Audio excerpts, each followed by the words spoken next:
I'm Jeff Lyons, out and about today with our old friend Len Wells, former 14 News reporter, 14 country traveler, Illinois bureau chief, all those things back in the day. The man, the legend. Yes, and famous Grayville resident, and we're highlighting Grayville today. Tell me about Grayville, and you know everything there is to know about Grayville. Well, Grayville is kind of a river, it's not kind of a river town, it's a river town that just wouldn't be much without the Wabash River.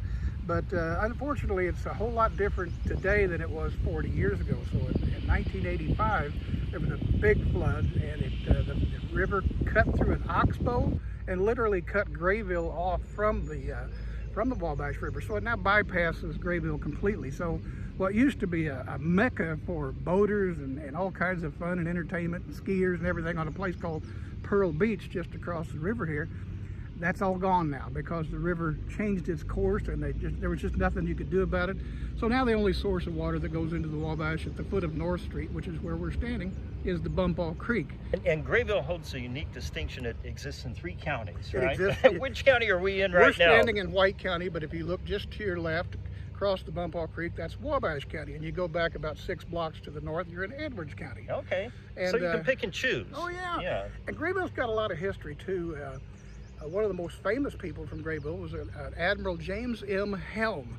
Admiral Helm actually served in the Spanish-American War, but the most distinctive thing about that is his wife, Eleanor. Excuse me, his wife.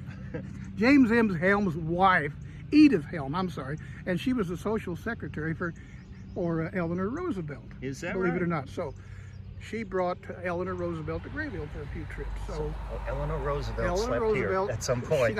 She slept here. They had a picnic up on Oxford Hill, and so that's a little bit of the history in terms of people.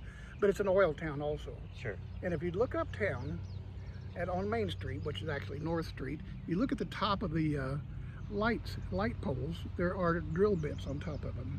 This shows the importance of the oil industry here in Grayville. So oil and the river, and we have some historic figures from here, and just an interesting town. It's a pretty town. It's a small, quiet town, but the town has exploded to the south thanks to the interstate.